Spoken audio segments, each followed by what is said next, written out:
설교와 설교자 넷째 시간 하도록 하겠습니다. 이번에는 설교문의 그 형식에 대해서 전수 목사님이 말씀해 놓으신 4장을 공부하도록 하겠습니다. 우리가 이제 지난 시간에 3장을 공부하면서 맨 마지막에 가서 설교자가 준비하고 선포해야 될 그 설교의 그 메시지는 3가지 형태가 있다, 이렇게 이제 말씀을 드렸어요.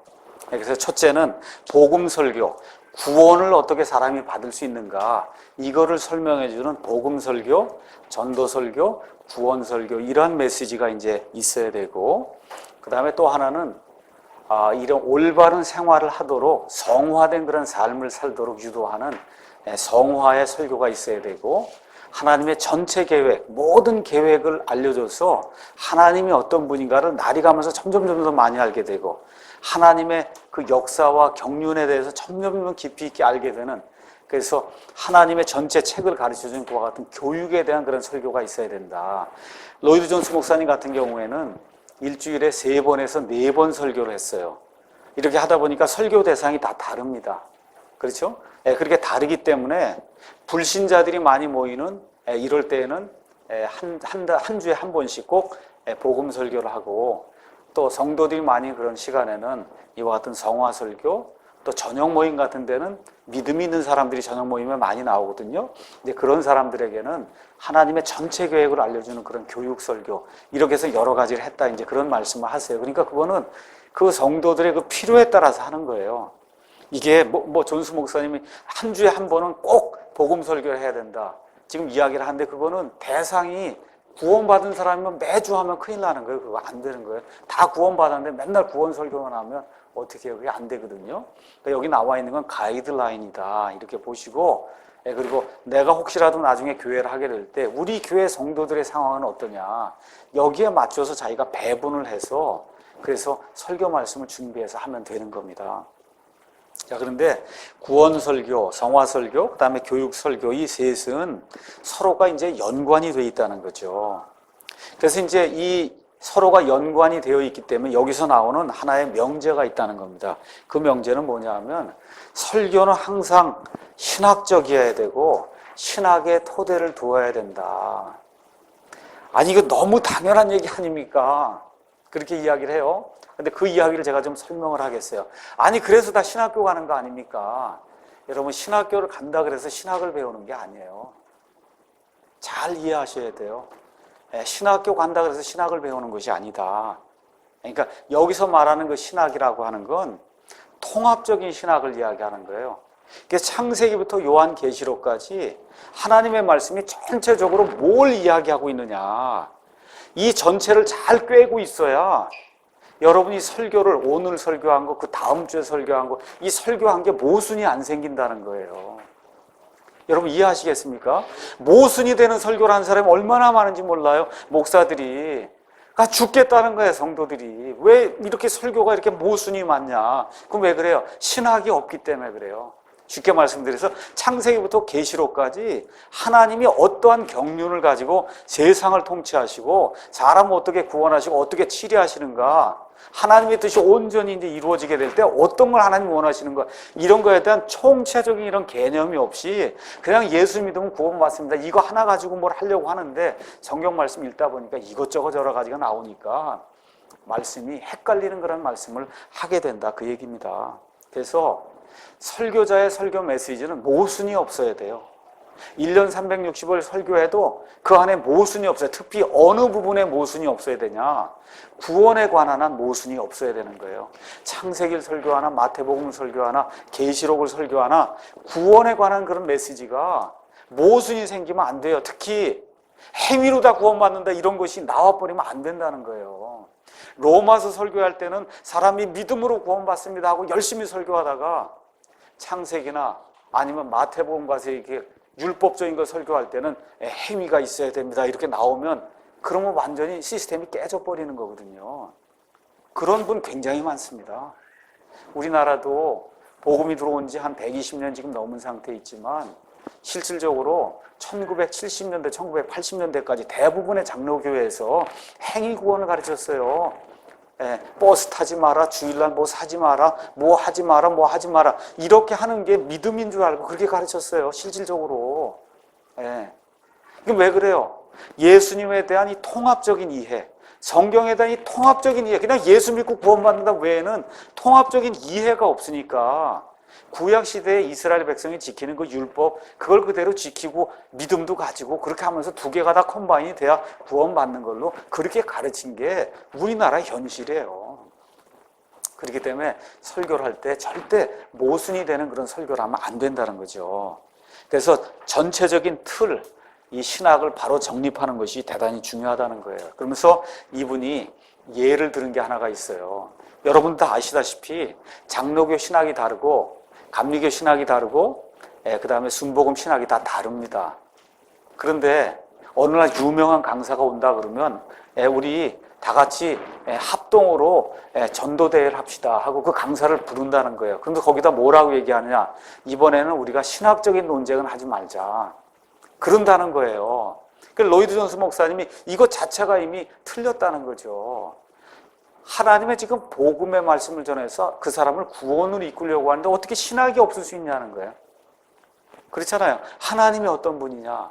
자, 복음 설교를 하려면 하나님이 어떤 분이냐, 사람이 죄가 뭐냐, 그렇죠? 어떻게 구원받냐, 예수님이 누구냐, 믿음이 뭐냐, 회개가 뭐냐, 그렇잖아요. 나중에 천국 가냐 지옥 가냐 종말론까지 이 모든 게 다 신학인데 우리가 이번에 신학은 배제하고 같이 모임을 갖자, 그 자체가 말이 안 된다는 거예요. 그러니까 실질적으로 가장 기본적이라고 할 수 있는 그와 같은 그 복음 설교에도 가장 중요한 게 신학이라는 거예요. 신학.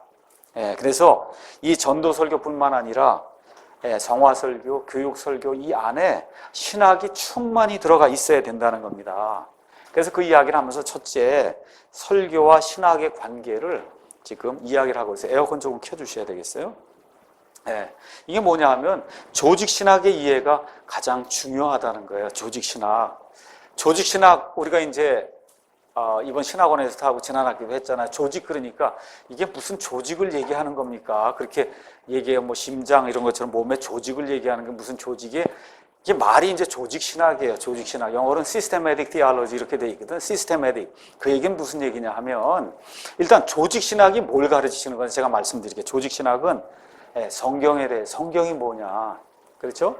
하나님이 어떤 분이냐, 하나님의 성부 하나님이 어떤 분이고, 성자 하나님이 어떤 분이고, 성령 하나님이 어떤 분이고, 사람이 어떤 존재고, 죄가 뭐고, 그렇죠? 예수 그리스도가 특별히 어떤 분이고, 구원을 얻기 위해서 필요한 회개, 믿음, 그래서 칭의, 그렇죠? 영화롭게 된다는 영화, 성화, 그 다음에 종말, 그래서 사탄과 천사들, 천국과 지옥, 이 여러 가지 중요한 주제들이 많이 있잖아요.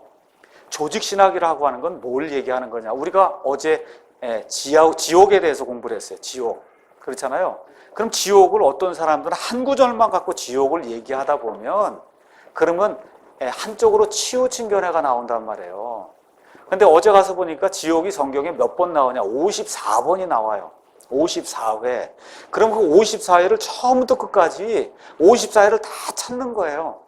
그걸 다 찾아서 정리를 해버리면 지옥은 어디에 있고, 지옥은 어떤 사람이 가고, 그렇죠? 지옥은 어떤 곳이라고 하는 게 그 안에 나옵니까? 안 나옵니까? 나오죠. 54구절을 다 통합적으로 보면 나오죠. 그렇게 정리한 신학을 조직신학이라고 얘기하는 거예요. 그러니까 이게 조직신학이 잘못돼서 성령님에 대해서 잘못 생각하고, 성령 어디 한 군데 읽더니 성령님은 무슨 바람처럼, 성령님은 에너지구나, 인격체가 아니구나, 이렇게 생각하는 거예요. 꼭 한 구절만 놓고. 근데 그게 아니라 하나님의 영이 운행하시니라고 하는 창세기 1장부터 시작해서 계시록까지 성령님에 대한 걸 쭉 다 찾으면은, 그러면 성령님은 어떤 걸 하시는 분이고 어떤 특징이, 이게 다 나오지 않습니까? 그걸 통합적으로 이해해서 정리해 놓은 신학이 그게 조직신학이에요. 이해하시겠죠? 사람이 어떻게 구원받느냐? 창세기부터 요한계시록까지 정리하면 나오는 거예요. 맞습니까? 천국이 어디 있느냐, 어떤 곳이냐, 어떤 사람이 가느냐, 처음부터 끝까지 다 정리하면 그게 조직신학이에요. 그러니까 이 조직신학이 올바로 박힌 상태에서 성경을 전달해야 된다, 그 얘기입니다. 대단히 중요한 거예요. 이스라엘에 대해서 처음부터 끝까지 성경이 뭐라고 얘기하는 거예요? 저기 지금 1948년도에 저 중동 땅에 이스라엘이 다시 섰어요. 저 이스라엘이 진짜 구약시대에 있던 그 이스라엘의 후손이냐? 그래서 하나님이 아직도 저 이스라엘과 상관하시냐? 아브라함의 저 후손이냐? 이거 저 땅, 저 이스라엘이. 그렇죠? 저게 아니냐? 저게 결정이 돼야 저와 여러분이 저 이스라엘에 대한 판단할 수 있고 설교를 할 수가 있고 저 이스라엘이 어떤 거다 하나님의 구원의 계획에서 예언의 계획에서 저 이스라엘이 어디에 있다 이런 거 얘기가 나올 거 아닙니까? 맞죠? 근데 그게 정립이 안 되면 저게 저 이스라엘이 그 이스라엘인지 뭔지 나는 모르겠 이렇게 되면 무슨 설교를 하겠어? 종말 설교를 어떻게 하시겠어요? 이해하시겠죠? 그렇기 때문에 조직 이 신학이 대단히 중요한 거예요. 조직 신학. 조직 신학이 딱 들어서야 되는 거예요. 이 안에 하나님부터 시작해서 이 맨 끝에 이르는 천국과 지옥과 그다음 앞으로 우리가 영원히 산다고 하는 그런 그 새 예루살렘과 불호수와 이런 거에 이르기까지 신학이 아주 딱 논리정연하게 딱 서야 그래서 그걸 가지고 설교를 하게 되면 그럼 어떻게 돼요? 전체적인 틀이 이렇게 딱 서 있는 가운데 여기서 나오든 설교가 어디서 나오든 항상 통일된 설교가 나오는 거예요. 이해하시겠죠? 그러니까 목사가 모순된 설교를 하면 안 되는 거예요. 목사가 모순된 설교를 하면 안 되는 거다. 그래서 설교는 항상 조직신학의 총체적인 틀 안에서 나와야 돼요. 여러분이 한번 가셔서 마태복음 25장 읽어보시면 마태복음 25장에 그 배경이 어떻게 되어 있어요? 이제 7년 환란기가 다 끝난 이후에, 그렇죠? 예수님이 이 땅에 내려오셔서 그래서 어떻게 해요? 이방 민족들을 모아가지고 그 이방 민족들을 양민족과 염소민족으로 나누어서 양민족에 속한 민족들은 천년왕국에 들어가라 그렇게 얘기하는 거죠.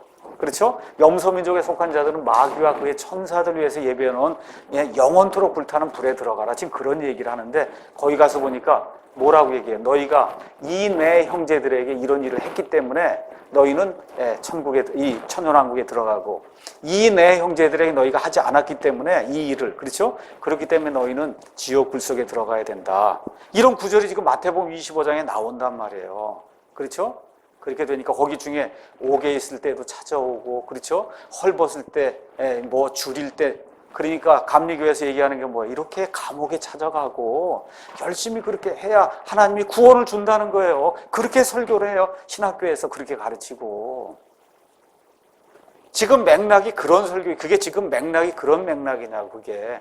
우리가 지금 구원받는 그런 맥락이 아니라 천년왕국에 들어가기 전에 그래서 여기 나와 있는 그 이내 작은 형제는 유대인 그 성도들 향해서 그 유대인 성도들 7년 환란기에 그 속한 그 사람들에게 믿음을 가지고 그들을 어떻게 대우했느냐는 이걸 가지고 지금 판단하는 그런 대목인데 그다음 밑도 끝도 없이 마태복음 25장 설교를 하면서 감옥에 있을 때 그렇죠 헐벗었을 때 줄일 때 너희가 먹을 걸 주고 찾아오지 않았냐. 그러니까 여러분이 가서 이렇게 헐벗고 굶주리고 감옥에 있는 사람들을 돌보면 구원받습니다. 이렇게 설교를 해버리면 그 되냐 이거예요 그게. 그렇죠? 마태복음 설교할 땐 그렇게 설교하고 로마서 가서는 사람이 믿음으로 행위로만 안 됩니다. 믿음으로 구원받습니다. 그렇게 설교를 해버리면 1년에 반은 믿음으로 되고 반은 행위로 되고 이렇게 되면 이게 되겠냐 이거예요. 너무나 많은 목사님들이 지금 그렇게 설교하고 있거든요. 안 된다는 겁니다. 요새 홈페이지에 어떤 사람이 글을 올렸죠. 뭐라고 글을 올렸어요? 날마다 짓는 죄를 회개하고 구원은 받았어도 날마다 짓는 죄를 회개하고 용서받아야만 믿음에서 떨어져서 지옥에 가지 않습니다. 이런 글을 올렸단 말이에요. 구원 받았어도 날마다 짓는 그 죄를 회개하고 용서받아야 그래야 믿음에서 떨어져서 지옥에 가지 않는다는 거예요. 이 사람은 어려서부터 태어나서부터 지금까지 순복음 신학 거기 순복음교회 다니면서 거기에 젖어 있으니까 한번 구원 받았어도 어때요? 죄를 짓고 그 죄 고백하고 용서받지 않으면 그러면 믿음에서 떨어져서 지옥에 간다고 지금 그렇게 믿고 살고 있는 거거든요. 목사가 그렇게 가르쳤으니까. 그러니까 이 목사가 대단히 중요한 거예요. 이 강단에서 아 하고 얘기하는 거, 어 하고 얘기하는 게 사람의 운명을 달리 만들 수 있다. 이거 평생토록 고백해야 된다고 목사 앞에 가서 이거 이루고 살아야 되는 거 아닙니까? 그렇죠? 성경은 그 얘기하지 않아요. 한번 구원받으면 영원히 구원받는 걸 이야기하잖아요. 그렇지 않습니까? 예. 우리가 구원받을 때도 내 행위와 상관없이 구원받았고 구원이 유지가 되는 것도 내 행위와 상관이 없이 하나님의 능력으로 유지가 되는 거지. 그게 내가 죄를 한번 지었다고 그냥 믿음에서 떠나 지옥에 들어가고 이렇게 되면 하루에도 그냥 운명이 왔다 갔다 하는 거 아니야, 이게? 아침 다르고 저녁 다르고. 이러한 믿음을 가르치고 이걸 설교를 하면 그 목사가 나중에 하나님 앞에 가서 회개 보고할 때 얼마나 어렵겠어요. 그렇지 않습니까? 그러니까 뭐가 제일 중요하냐? 조직신학이 제일 중요하다는 거예요. 조직신학. 그래서 하나님의 모든 계획의 전체 뜻을 저와 여러분이 잘 이해해야 된다는 겁니다. 그래서 전체 뜻이 세부 사항보다 항상 중요하다는 거, 이거를 저와 여러분이 늘 기억하시면서 그리고선 설교를 준비해야 된다는 거죠. 그래서 이제 로이드 존스 목사님이 이제 이야기하는 게 총체적인 복음을 전해야 된다.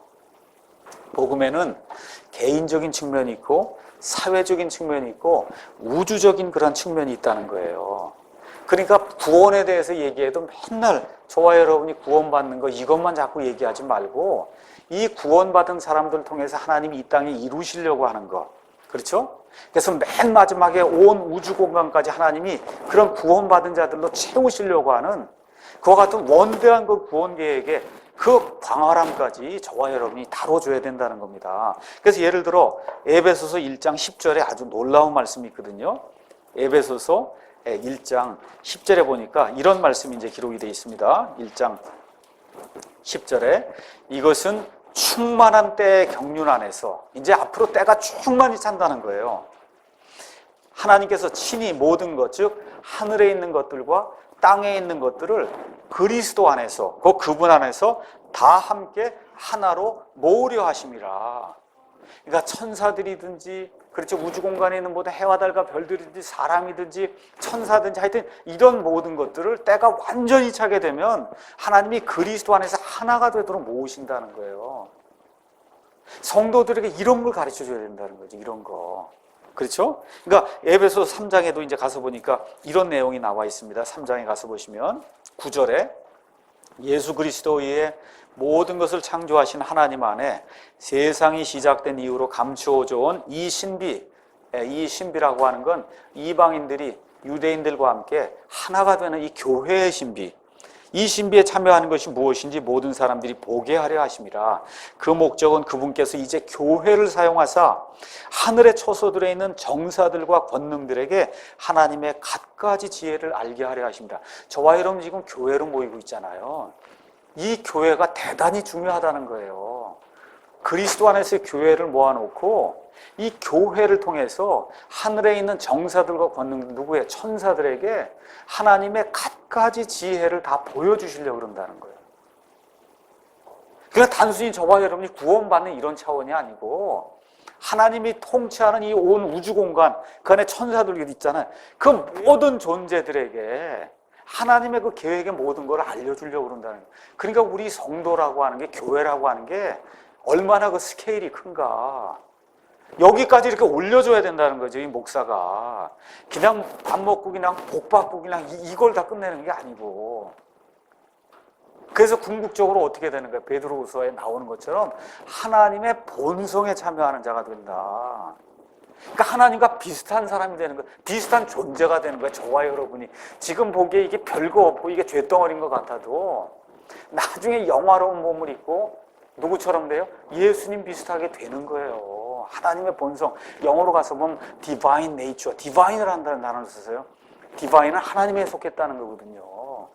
나중에 저와 여러분이 하나님의 본성에 속한 그런 사람이 존재가 된다는 거예요. 이런 데까지 이걸 올려줘야 된다는 거예요, 성도들이. 이런 존재니까 우리가 이 땅에서 거룩하게 살아야 된다. 그렇지 않습니까? 이런 것들을 심어줄 수 있는, 그러니까 통합적인 이런 것들을 가르쳐 줄 수 있는, 여기에까지 목사가 이 단계가 올라와야 된다. 그런 설교를 하고 성경 말씀을 가르쳐야 된다. 이제 성경이 지금 그렇게 이야기를 하는 겁니다.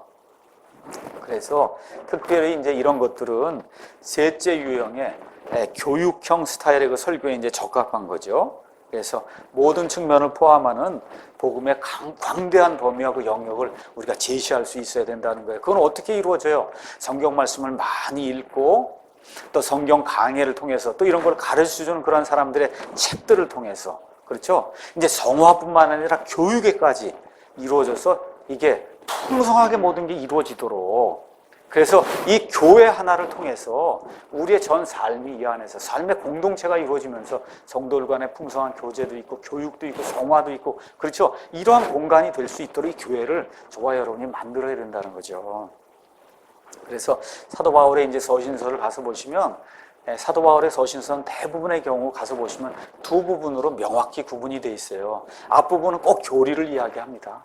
너희가 어떻게 구원받았느냐, 하나님이 어떤 분이시냐, 예수님이 어떤 분이냐, 교리에 대해서 이야기를 하고, 뒷부분에 가서는 너희가 그렇기 때문에 구원받았기 때문에 하나님의 자녀로서 마땅히 이런 삶을 살아야 된다, 이렇게 나오는 거예요. 근데 지금 로이드 존스 목사님이 이제 이야기하는 게 그 성화 부분을 설명하면서도 거기에도 또 뭐가 나와요? 교리가 또 나온다는 거예요. 그러니까 사도 바울의 그런 그 서신서에 들어있는 그런 것들을 머릿속에 꽉 집어넣어야 된다는 거죠. 그러면서 이제 이런 식으로 전도 설교, 성화 설교, 교육 설교 이렇게 구분해서 설교를 해도 결과가 달리 나올 수 있다는 거예요. 이거 무슨 얘기냐 하면, 이제 로이드 존스 목사님이 이제 그런 걸 설교의 낭만이다, 이제 이렇게 표현했어요. 그건 뭐냐 하면, 전도 설교를 준비해갖고 이렇게 했는데 그날 구원받았다는 이런 사람이 별로 없더라는 거예요. 근데 그날 밤에 성화 설교나 교육 설교를 했는데, 이상하게 목사님 제가 오늘 구원받았습니다, 이런 사람이 나타난다는 거예요. 그러니까 내가 의도한 대로 이게 되는 것이 아니라 그냥 하나님의 말씀만 내가 성실하게 전달하면 우리 하나님께서 하나님이 원하시는 방법으로, 어떨 때는 전도 설교를 통해서, 어떨 때는 성화 설교를 통해서, 어떨 때는 교육 설교를 통해서 하나님이 구원받을 자를 구원받도록 그렇게 인도해 주신다는 겁니다. 그러니까 저와 여러분은 성실하게 하나님이 역사하실 것만 믿고, 어떤 오늘은 설교, 전도 설교니까 오늘 꼭 구원을 이루어야 되겠다, 이러한 공식을 가지고 대하지 말라는 거예요. 그래서 저와 여러분이 전도 설교를 해야 되겠다고 열심히 준비한 그걸 가지고 열심히 선포하고 결과는 하나님께 맡기고, 그렇죠? 성화 설교도 마찬가지고 교육 설교도 마찬가지고 그렇게 하는 거다. 자, 이제 이 이야기를 하면서 설교문이 뭐냐, 설교문, sermon, 이거 지금 설교문이 제가 이렇게 작성을 해왔잖아요. 그렇죠? 설교문을 제가 이렇게 작성을 해서 지금 여러분하고 같이 이제 이야기를 하는 거예요. 주일 오전에도 제가 설교문을 딱 이렇게 작성해요. 이거 한 장, 뒤에 한 장, 이렇게 대충 이렇게 해서 내가 말할 걸 쭉 적어 옵니다. 이게 설교문이에요, 이게 설교문. 자, 그러면 설교문은 뭐냐? 그 정의를 정확히 알아야 된다는 게 첫째, 설교문은 수필이 아니라는 거예요. 무슨 얘기냐? 설교문하고 수필을 구분할 줄 알아야 된다는 거예요. 설교문과 수필을 구분할 줄 알아야 된다. 수필은 선포하기 위한 글이 아니라 읽기 위한 글이에요. 그 안에 미사려고가 있고, 사람을 기쁘게 해주는 어떤 그런 멋있는 그런 것들이 그 안에 있어야만 수필이 된다는 겁니다. 이해하시겠죠? 또 수필은 반복을 자꾸 사용하면 사람이 지겨워해서 안 돼요. 근데 설교는 단순하게 자꾸 반복을 얘기해야 돼요. 사람은 자꾸 그걸 듣고 새겨야 되기 때문에 반복이 있어야 된다는 거예요. 그러니까 좋은 수필문은 좋은 설교문이 될 수 없다는 거예요. 반대로 좋은 설교문은 좋은 수필문이 될 수 없다는 거예요. 그러니까 저와 여러분이 설교집을 사서 읽다 보면 그걸 수필집처럼 써놨단 말이에요. 매끈하게 이렇게 해놨거든요. 그걸 가지고 설교를 단에서 설교를 하려고 그러면 설교가 안 나온다는 거예요. 그거 갖고는. 그걸 잘 이해하셔야 된다는 겁니다. 수필은 뭘 이렇게 읽다가 아니면 보다가 자기의 그런 발상을 적은 거예요. 그러니까 설교 시간에 그저 뭐 읽다가, 신문 읽다가, 뭐 소설 읽다가, 드라마 보다가 이런 생각이 제게 떠올랐습니다, 이 얘기를 하면 그건 설교가 아니라는 거죠. 설교가 아니다.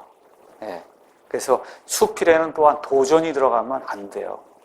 그냥 이런 게 있습니다, 뭐 이렇게 해야지, 도전을 주고 오늘 우리가 이걸 가지고 이 말씀을 들었으니까 우리가 우리 삶을 좀 바꿔야 되지 않겠습니까? 이렇게 도전을 이렇게 심하게 주고 이러면, 그러면 읽는 사람이 안정이 된다는 거예요. 좋은 수필문이 안 된다는 거거든요. 설교에는 반드시 도전을 주는 그런 부분이 있어야 된다는 거예요. 오늘 우리가 하나님의 말씀을 이렇게 듣고 하나님이 이렇게 말씀하십니다. 우리가 어떻게 살아야 되겠습니까? 그렇죠? 저와 여러분이 이런 걸 보고 어떻게 생각하십니까? 우리가 삶을 바꿔야 되지 않겠습니까? 라고 이야기하면서 도전을 주는 그런 말씀이 그 안에 이제 있어야 된다는 거죠. 둘째, 설교는 강의 아니면 이 성경 공부하고 달라야 된다는 거예요. 지난번에 한번 말씀드렸듯이 강의나 성경 공부는 지식을 전달하는 거예요. 그렇잖아요. 교과서가 있으면 그 교과서를 읽고 교과서의 내용이 이거라고 지식을 전달하는 거거든요. 설교가 거기에 지나지 않으면 다시 한번 말씀드려요. 교회에 부흥이 없습니다. 많은 교회들이 특히 독립교회라고 하는 데가 부흥하지 않는 이유가 있어요. 그럼 왜 그러냐? 설교를 성경 공부식으로 하기 때문에 부흥이 없어요, 거기에는. 설교는 하나님의 말씀을 듣고 일방적으로 하나님이 이렇게 말씀하신다고 사람들에게 도전을 주고 결심하도록 촉구를 하고 회개하도록 촉구하고 이런 요소가 있어야 되는데 여러분 성경 공부 시간에 그렇게 하는 거 거의 없거든요. 마태복음 1장 1절은 이런 말씀입니다. 1장 2절은 이런 말씀입니다. 하나님이 이렇게 말씀하고 하늘의 왕국이 뭐 이걸 지금 설명하는 거잖아요. 이런 설명식으로 설교를 하면 그러면 교회가 부흥하지 않습니다. 잘 이해하셔야 돼요. 이 진영에서 공부하시고 이 신학을 하시고 뭐 설교를 하겠다고 하신 분들이 이 점을 꼭 이해를 하셔야 돼요. 그러니까 제가 분명히 말씀드리는 건 내가 설교할 때 하고 성경 공부할 때 다르다는 거예요. 두 가지가 반드시 달라야 돼요. 아, 저건 목사가 오늘 설교하는 거구나. 저건 목사가 오늘 성경 공부하는 거구나. 이 두 개가 반드시 달라야 되고, 그래서 오전의 설교와 다른 시간에 성경 공부하는 건 달라야 된다. 이거 구분을 못해갖고 성경 공부를 설교 시간에 해놓으면 잘할 것 같죠? 사람이 올 것 같죠? 오지 않습니다.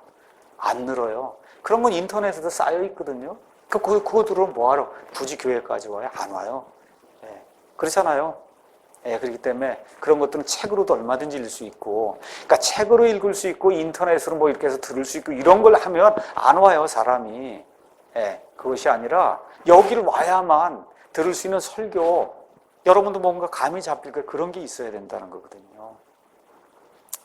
자, 그 다음에 이제 나오는 게 뭐냐 하면 설교문은 우리 로이드 존슨 목사님은 반드시 강해로 작성한다 그렇게 적었는데 저는 가능한 한 그렇게 적었습니다. 가능한 한. 왜 그러냐면 100% 강해만으로 하는 거 그거 사실은 불가능한 거거든요.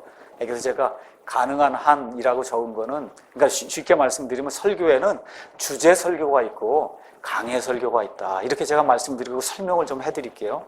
그러니까 설교는 주제 설교가 있고 강해 설교가 있어요. 주제 설교는 자, 건축 헌금 이제 건축을 해야 되겠습니다.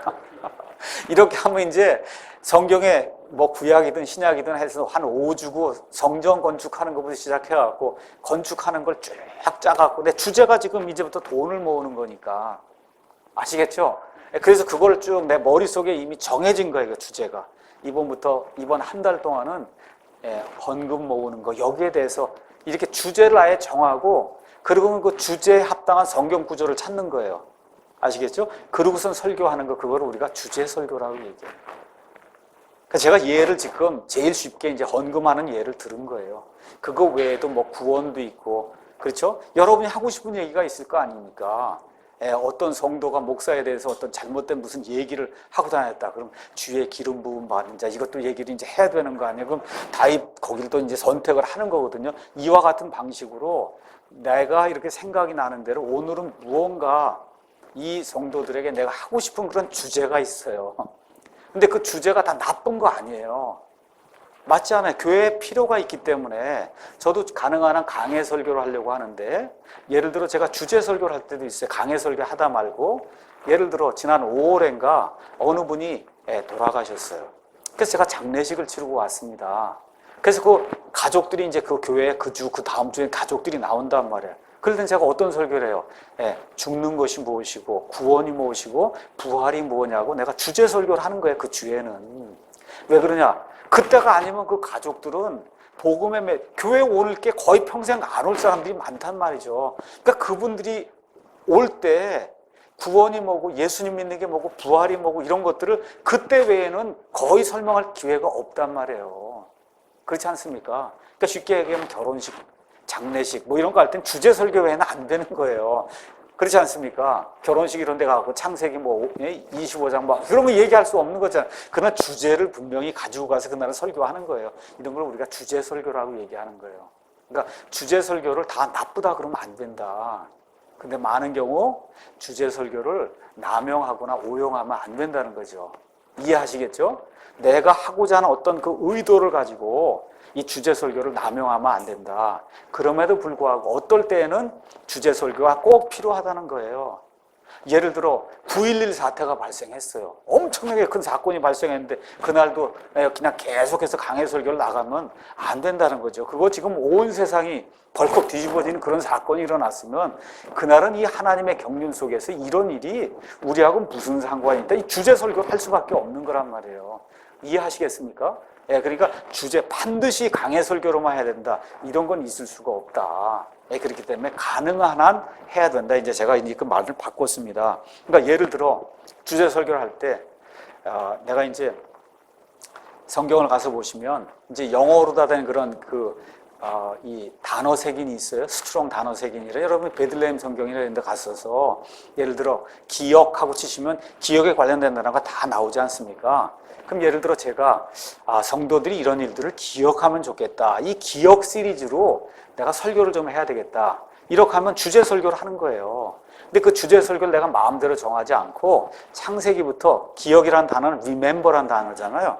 영어로 remember를 치면은 remember가 쫙 나온단 말이잖아요. 그렇죠? 그럼 여기서 요걸 remember, 요걸 기억하고 요걸 기억하고 요걸 기억하고 요걸 기억하는 요 설교를 내가 해서 4주고 6주 동안 이런 것들을 기억하자. 우리 믿는 요렇게 설교를 쭉 짜면 요게 주제 설교가 되는 거예요. 좋은 거예요. 그것도. 또 예를 들어 영광, 하나님의 영광이 뭐냐 이거예요. 그럼 영어로 글로리 아니에요? 글로리를 쭉 찾아보니까 하나님이 시내산에서 나타난 영광도 있고, 그렇죠? 변화산상에 나타난 그 예수님의 영광도 있고, 계시록 1장에 나타난 그런 예수님 영광이 쭉 이렇게 나오잖아요. 그럼 그 글로리라고 하는 그런 단어를 가지고 내가 이번에는 한 4주 정도 하나님의 영광, 영화로운 몸을 입은 우리 성도들의 영광, 그 영광이 뭐냐, 여기에 대해서 주제 설교를 해야 되겠다. 뭐 주제 설교 이렇게 나오는 거예요.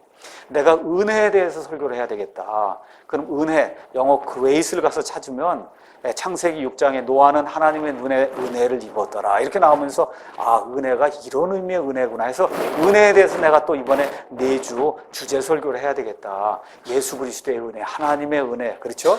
이런 은혜에 대해서 이렇게 설교를 해야 되겠다 하면 그렇게 주제 설교가 나올 수 있는 거예요. 얼마든지 가능한데 이 강단에 서서 남을 내려치거나 까기 위해서 그렇게 이 주제 설교를 남용하거나 오용하는 것은 그건 합당치 않다. 그건 제가 여러분에게 말씀을 꼭 드리고 이제 넘어가도록 하겠습니다. 자, 그래서 그럼 강해 설교는 뭐냐?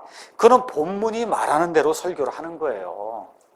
그러니까 예를 들어 제가 예레미야 강해를 하겠습니다 해서 40번 강해를 했거든요.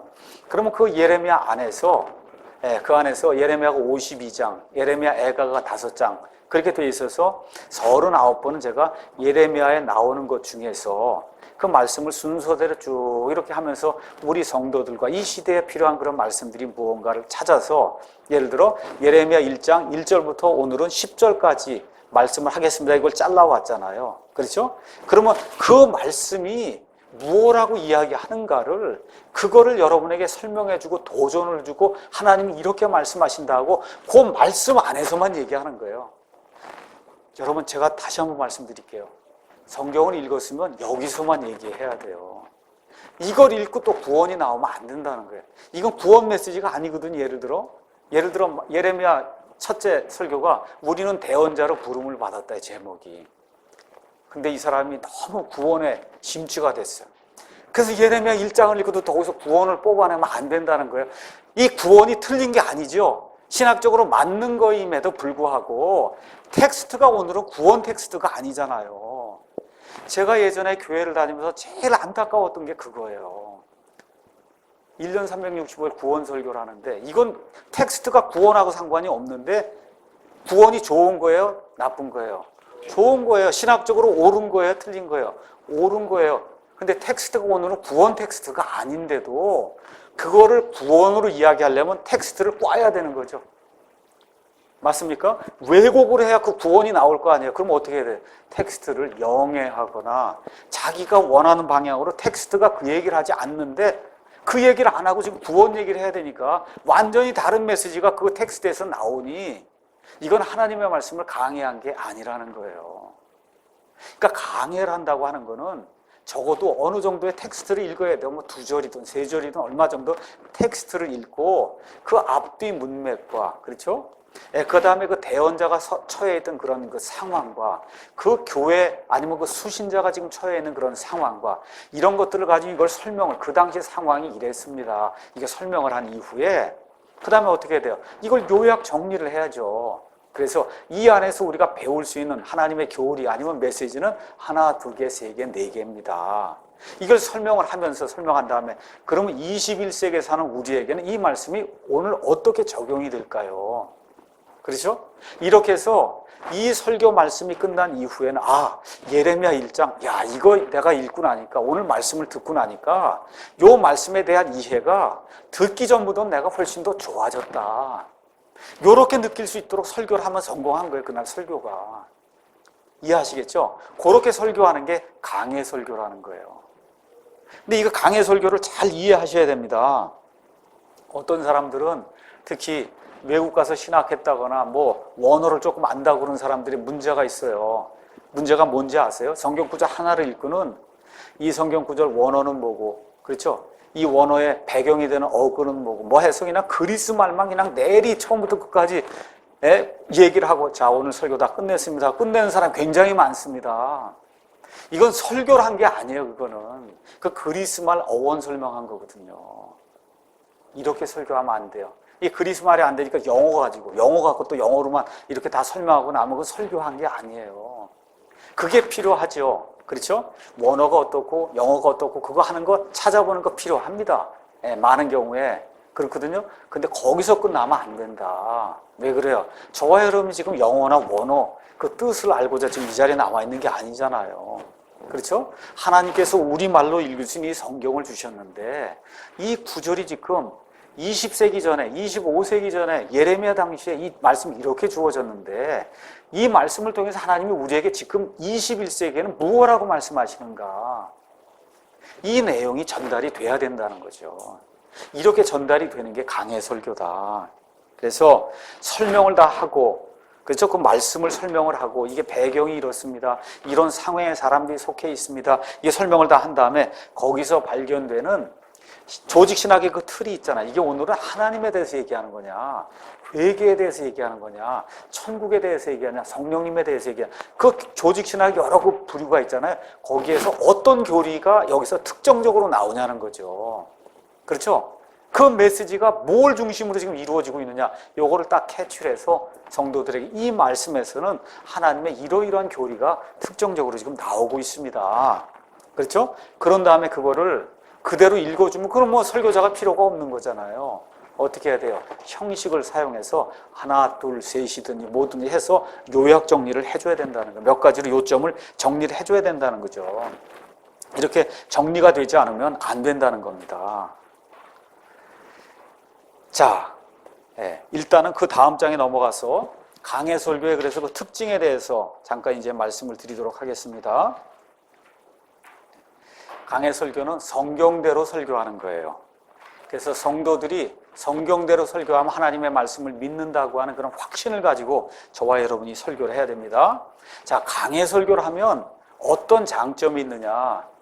제가 여러분에게 말씀드릴게요. 나중에 이제 목사가 돼서 나중에 주제 설교를 하려고 그러잖아요. 어느 주일이 되면 할 얘기가 없어요. 도대체 무슨 설교를 해야 되느냐가 일주일 내내 고민이에요. 일주일 내내 도대체 무슨 설교를 해야 되는가. 안 해보신 분들은 몰라요. 해보시면 이거 도대체 이번 주에는 무슨 설교를 해야 되느냐, 이게 큰 걱정이. 이렇게 주제가 많은 것 같아도 너무너무 힘들어요, 그게. 근데 강해 설교는 책을 중심으로 강해 설교를 하면 그러면 주제가 무궁무진하게 계속 나오는 거예요. 예를 들어 내가 고린도 전후서를 강해를 하겠습니다 하고 고린도 전후서를 강해를 하지 않습니까? 그 안에 가서 보니까 파당 짓는 이야기가 나오잖아요. 결혼하는 이야기가 나와요. 이혼 나와요. 그렇죠? 법정으로 이 성도들 끌고 가는 소송 얘기가 나와요. 부활, 주의 만찬, 그렇죠? 그 다음에 헌금하는 이야기. 이 사도 바울은 모함할 때 그 사도 바울의 그 감정을 담은 그와 같은 그 이야기. 그렇죠? 이런 것들이 그냥 계속 주제가 나온단 말이에요. 그렇게 되니까 설교자가 그 부분에 대해서 열심히 준비를 해갖고 우리에게 이 말씀이 고린도 교회 형제들은 이렇게 해당이 되지 우리에게도 이게 해당이 됩니다 하고 설교를 하면 주제가 계속 잘 나온다 이거예요.